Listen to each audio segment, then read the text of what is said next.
Welcome to the Unstuck and Unstoppable podcast, where we help you move your life forward. If you've ever found yourself experiencing conflict in a relationship and you don't know why, you are tuning in to the right episode of our podcast today. My name is Jimn. I'm here with Jolea Garza. Hey. We're so thrilled to be with you today. Yes. Come on, we are continuing really kind of a conversation, a topic about healthy relationships. Yeah, it's so important in this day and age. I love the research we did a couple weeks ago where it said a lot of people don't even have 1 to 3 friends. Close friends in their lives. Absolutely. How eye-opening has that been? Oh, it's been amazing. Well, and if you're brand new to the podcast, we want to welcome you. We're so thrilled to have you either listening wherever you consume your content or you're watching at YouTube, and we'll say hello. Hey. We're so thrilled to have you join us as we join you on your journey, because our whole goal is we want to help you get unstuck, become unstoppable. And if you're someone right now and you just tuned in and you feel a little stuck, that sounds like a massive BHAG, like that unstoppable is a goal that's unobtainable. But we realize it's really not. There are some things that you can learn, some things that you can do. And each week we want to help you just take one step forward and move your life forward. But, you know, if you are one of those that you find yourself stuck, I want to encourage you. My new book just released. Yes. We're so excited. How exciting. Yeah, and it's the same title, Unstuck and Unstoppable. Really, and the whole premise there, or the whole theme of it is, there are 4 essential building blocks of life that if you will discover and focus on, that you will really build a life that is unstoppable. Not a life that never gets stuck, but you will have the tools in your tool belt to not stay stuck, but to keep moving forward. And I want to encourage you. It's at Amazon right now. Yes, Amazon. Amazon.com. Got it all. And you can go to our website, jimmkyles.com, and buy a copy there as well. It's at Barnes & Nobles, all the places you'd buy a book. And we're just so thrilled. You go download it or go buy it. And we're just thrilled to help you on that way in the journey. Now let's get to our conversation today. Today we are going to actually talk about, it's going to be a part 1 and part 2. I'm we already know that. so excited about this. Yeah. So it's this is part 1. Part 1, we're going to be talking about the root of conflict. Come on. So all conflict has a root. Absolutely. And so we're going to talk about that. And then next week, we're actually going to talk specifically about how to resolve conflict. Yeah. So we have to identify what causes conflict, and then we will go into how to So what's solve. the root? And so here's the question, Joe. It's is conflict normal? Yes. I think it's so good for us to know conflict is normal. It's normal. Yeah. Well, in my life coach, Randy Powell, he was so good. Phyllis and I, you know, we meet with him every week. In fact, I just met with him before we recorded today. Yeah. And he, you know, sometimes Phyllis and I would be like, well, we're having conflict. Is it normal? Like, we've been married for 22 years. And Randy is so good. He always says conflict is normal. Yes. What we're looking for is not whether or not you have conflict, it's speed of recovery. Absolutely. It's like, so good. Is there a resolution that takes place, and how quickly can you get to the resolution? Because conflict's normal. It's going to happen to each and every one of us. And the fallacy is, if I have conflict in a relationship, it may not be a healthy relationship. Right. But that's just not true. Yep. Because all healthy relationships. It's really good to have conflict. We'll talk about that. So, I think that the stigma in the past, and I think we're getting better now, but the stigma has always been we should never fight. We should never have a disagreement. Like good relationships or relationships where you never have a disagreement. Right. And let me tell you, what I have learned in this season is that good, healthy conflict with resolution can be great for you. And there are so many different benefits. You know, I have a whole list of them, but a few that I thought were cool. Before you do that, you're listening. We're not just talking about healthy conflict is good for married couples. Right. This is anybody. Right? So I'm thinking about the listener right now who is single, maybe divorced, you know, maybe never been married, and they're thinking, well, they're just talking about married folk, or a teenager that jumped on the podcast. It's like, no, any workplace, friendships, you know, any kind of conflict. You're telling me, Joe, it's healthy? Yes, There's absolutely. benefits? There are benefits. Tell me to about conflict. the benefits. So just a few. teaches us flexibility. Wow. Right? Your way is not the only way. Amen. That's right. It also teaches us to listen. I think a lot of times we get so caught up in this is how I think. I'm not open to what you're saying. Right. But when you're open to good conflict, when you're open to having disagreements where everybody can speak, hard. then you're able to hear other people's side, and then it opens you to new ideas. But it does. It teaches you. Like, I think that conflict actually allows us to grow. If there's no tension, if there's no friction, then you're always comfortable. There's no motivation to grow or to change or anything. And so there's so many benefits. It teaches us good communication skills. I mean, we have a whole list of things. Practice emotional control. Lord have mercy. I think that's so important. That's half the battle. Can you have a disagreement and keep your tone level and have a passionate conversation and not a whole, knock down, drag out conversation? So good. Yeah. All of those things that you listed, and there's many more, but the point that we're trying to make is that healthy conflict is actually really good. Yeah. And it's okay. I did find an interesting study by John Gottman. John Gottman is a family counselor and a marriage counselor, and they did studies with thousands of married couples. And what I thought was interesting is that, the assumption, and if you're single or maybe you're newly married, is that the longer I'm married, the better I get at this naturally. Why are you laughing? I'm not long married. Right. I'm just like. But you think that, you assume that. I've been married 22 years, but here's what a study found that he did in all of that, is that according to John Gottman, only that 69% of marriage conflicts are never solved. Yeah. So in other words, he's saying that just because you've been married, no matter how long you've been married, right. It doesn't just naturally resolve itself that, there is going to be conflict, but you got to cultivate skills. Right. Otherwise, what happens is you live with this like you're pushing and stuffing. Well, have you ever said, like, how many times are we going to have the same argument? You know what I mean? How many times are going to bring up this exact same thing? It could be easy things like the toothpaste. Yeah. How many times are you going to squeeze the toothpaste like that? It's been 17 years, So I think that's definitely true. 100%. Well, and it goes to whether you're coworkers. You could be on a job for 20 years. But if you don't intentionally build healthy habits to resolve conflict, you just learn to deal with the tension. Yeah. And it starts with us. Yeah. We just have to realize too, like, us knowing how to deal with conflict well will help us immensely. And then you can engage in conflict. You can engage in conversations where you're healthy, and that will also help, the other side be healthier as well. Absolutely. When I think, I'm thinking of me, I know myself and others, you're listening, you're like me, it's like I like to avoid conflict. Yeah. It's so much easier. It's funny because I am a challenger in a lot of ways, but I procrastinate when I have to have a hard conversation. I think, well, maybe not. Just because you got to manage like emotional, fatigue and all the things is like, is this really worth it? We're saying it is worth it. Right. Like, go ahead and say, lock in. This relationship is worth me investing in, even if it's tough, and even if it may not be good, that at the very beginning, it's worth working through, so that 5 years, or let's just say 6 months, a year, 5 years, 10 years, we have a healthy relationship, not just a tolerating relationship. Yeah, I think we have to determine, like, most relationships are worth fighting for. That's right. Whether it's a coworker, whether it's a spouse, whether it's a best friend or a close friend or a family member that's not a spouse, we have to know they're worth fighting for. That's so good. And maybe you find yourself in a lot of conflict. Maybe you're like, everywhere I turn, I got beef with everybody. And you're like, well, that's why a whole is that? Other podcast. But I know, but I say that to say, like, this podcast is for you. That's right. And the next one will be for you as well, to learn how to fight well and how to have healthy conversations that lead to resolution. That's great. Well, let's talk about the three. Now, there's other things that, we're kind of generalizing here. Yeah. But we felt like as we bring this content, if we just address these three, you're going to get 80% of the conflicts that we deal with. And look, we recognize there's workplace conflict, there's family conflict, there's marriage conflict, so each relationship presents its own sort of issue. Challenge. Yeah.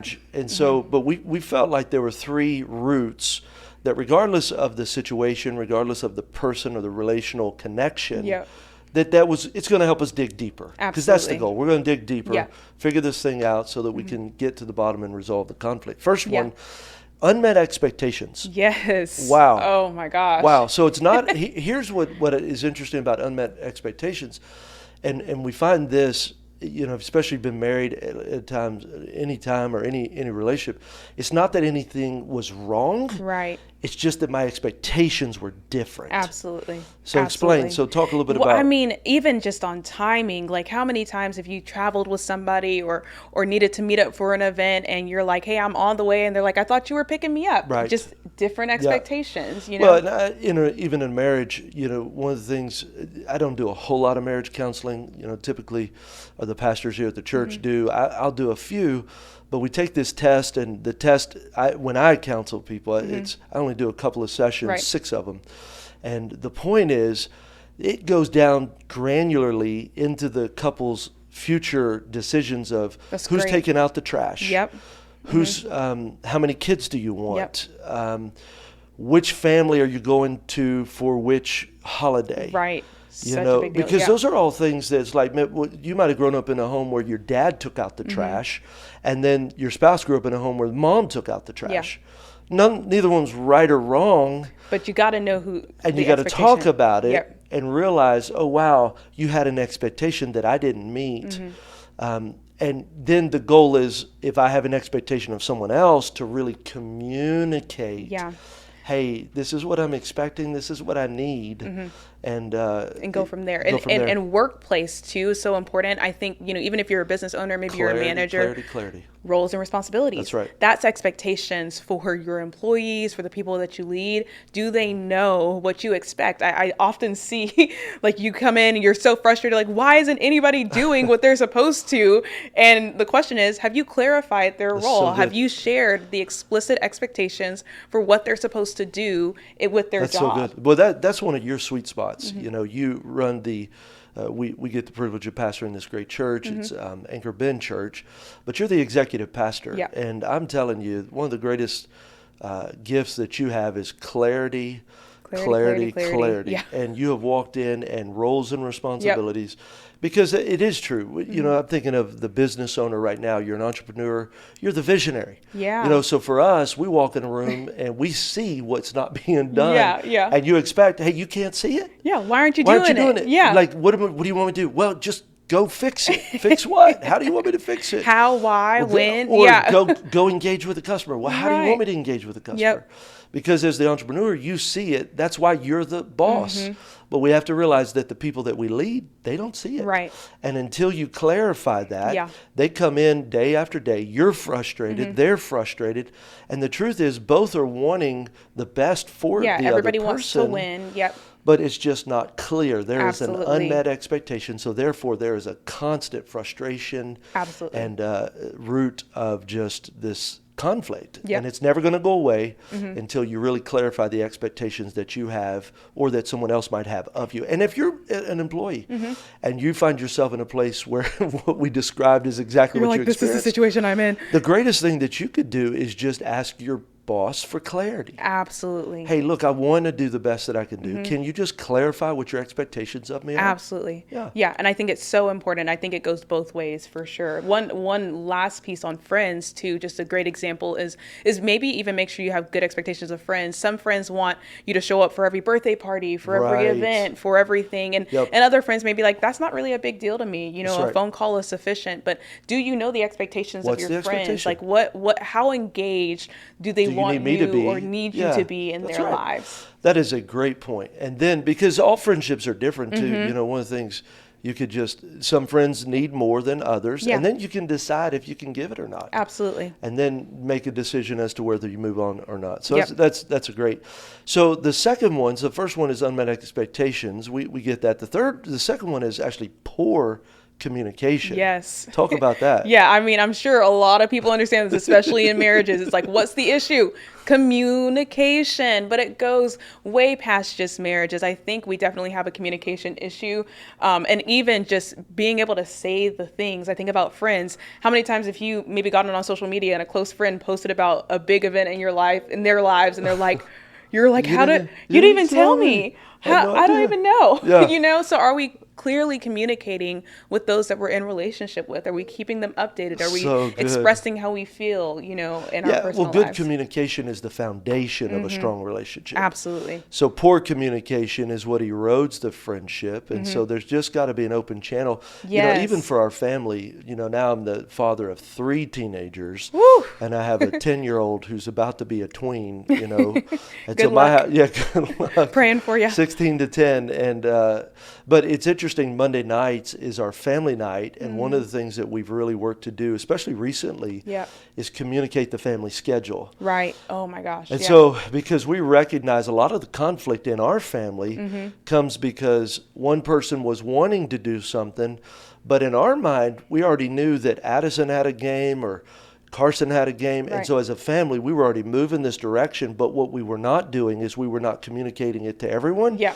And I'm already gone. Yeah. So the other one in their mind, they're like, hey, well, I already made plans. And I'm like, well, I'm sorry. Right. Because one of our values at our house is Kyle show up. Yep. So if Addison has a game, we all go. If Carson has a game, we all go. Family's always going to show up. And but that was what I recognized was I wasn't communicating clearly and leading my family well. That's great. So there was a lot of conflict. Yeah. And so the poor communication was something that I think we can evaluate in every single area. And you don't want to be the last person. Have you ever been in a meeting where everybody knows except you? Yep.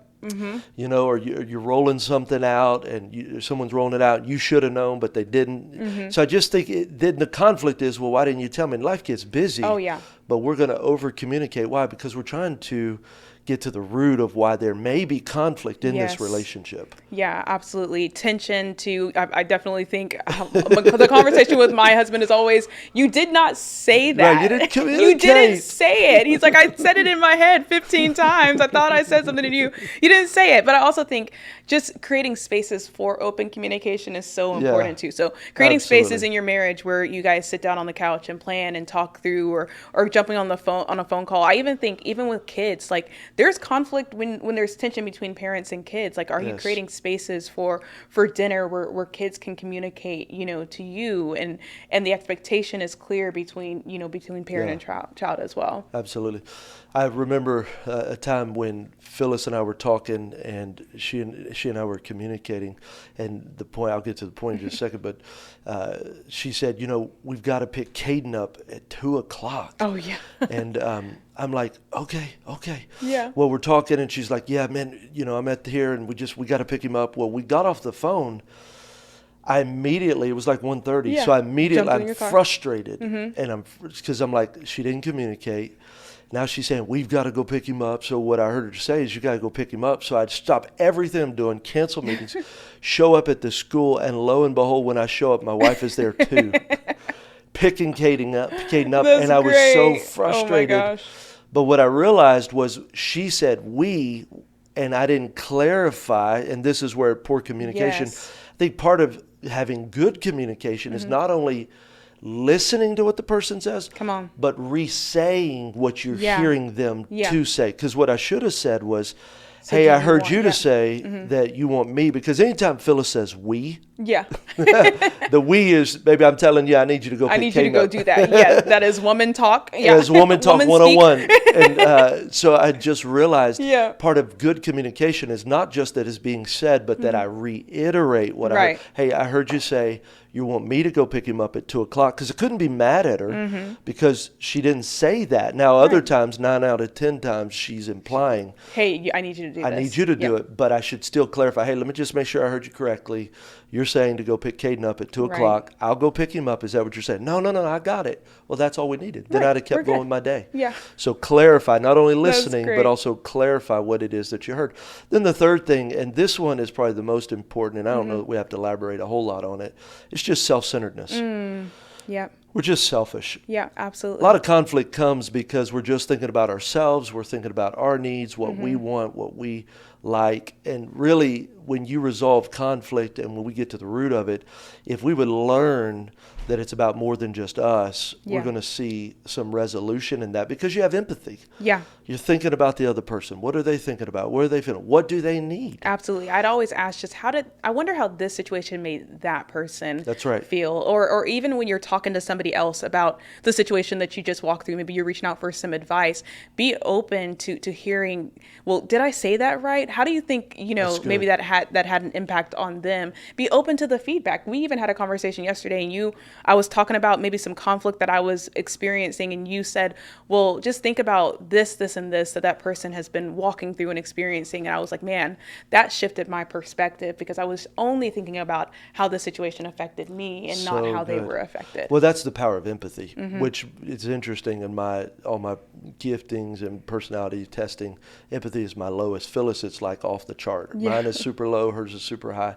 But what I've learned is, even if it's not something you naturally do, everyone can take a second and begin to try to it's just putting yourself in their shoe. Right, absolutely. And then when you do that, because here's what we know, we judge people by their behavior, but we judge ourselves by our expectations. Yeah. Or by our intentions. Yep. And so the intention is, man, I'm meant to be there, but happened. And then if someone else ain't there, it's like, well, you weren't there. Yeah, you're not even like empathizing. Hey, man, why weren't they there? Why didn't they do that? Maybe something really did happen. Something really did happen. My pastor has really taught me that, if you always believe the best in people, it keeps your heart right. Yeah.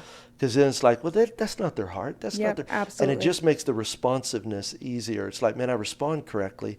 And then I can really get to the root of, hey, I'm not going to be selfish on this. Yeah. And really, I have found almost a lot of it is me. I'm just selfish. Yeah. I wish as a pastor I could no selfish. Don't, I see all sides and all perspectives all the time. It's just we're all, and then at the core of who we are, we got to be careful. That's why the God factor changes us. But I just want to encourage you. Maybe that's you. You experience a lot of conflict. So let's just look. Are there some unmet expectations? Is there poor communication? And then is there some self-centeredness that's at the root of the conflict? And then here's the homework. So next week we'll get down and really talk about how to resolve conflict. But today, here's what I want you to do. If you get some time this week, maybe some time today, just identify relationships that you're experiencing conflict in. That's Number great. one. Yeah. Is it a spouse relationship? Is it a mom and dad, a parental relationship? Is it a sibling relationship? Maybe it's a friend, coworker, boss. And just recognize this is not just any regular conflict, but I would identify the one or two relationships that if you made a change in would bring the greatest result. Because sometimes you said, people, they're experiencing conflict everywhere, everywhere they go. Just find your biggest relationships. Yeah, absolutely. Then the second thing is evaluate what might be the core, what might be the root. Okay, in this relationship with my spouse, if I had to pick one, which one would be? Is it poor communication? Is it unmet expectations? Is it self-centeredness? And then you can start to evaluate that, and then start saying, identify. Okay, I'm self-centered when I do this. Well, we keep missing the communication factor, and it's just the awareness of. It's the I'm identifying. Half the battle in any change in your life is the self-awareness factor of identifying. Number one, where is the problem? Number two, what are some systemic issues that I can identify? And then what we're going to do next week is really talk about how do we resolve it. Yeah, great. Because that's the goal, right? Absolutely. Hey, we want to bring resolution. So we're excited about that. That'll happen next week. So join us and make sure you do your homework. Now, here's what I want to encourage you to do as we close out the podcast. I want to invite you to take advantage of some free resources that we have. Again, I was telling you, I just finished a book last year called Unstuck and Unstoppable. If you'll sign up for our email newsletter, which you can do in the description of this podcast, you can click a link. Yeah. I'm going to send you the first 3 chapters of my book digitally for free. Wow. And so those first 3 chapters, Help I'm Stuck, Life's Battlefield, they're just really great chapters that if you read nothing else, they're going to help you. But not only that, we're going to send you a free ebook PDF, Help I'm Stuck. And in that PDF, we really worked hard to help you identify some things to help you get unstuck because of this is why I might be stuck. Great. And so sign up for the email newsletter. We're going to send it to you. You can digitally download it immediately. And so we want to help you. Our goal, our journey, our life, our goal in life is really just to help you get unstuck, keep moving your life forward. And so these are some great resources that I believe will help you. So just go sign up for it. I promise you won't get any spam. When we email you, it'll be just to get you great resources and content to help you move your life forward. And then press subscribe. Wherever you're listening, hit subscribe button every week. Yep. The podcast comes to you. I think we're on episode 23. Yes. So we're doing this 5 or 6 months now. Absolutely. It's been so great. And we're going to continue to do it. It's not just about the book I wrote. It's about a journey to help you get unstuck. And then just share it with a friend. We'd be so thrilled to have you share it with a friend. We're so honored to spend today with you. Can't wait to be back with you next week. Yes. And just keep moving your life forward. Until then, bye-bye.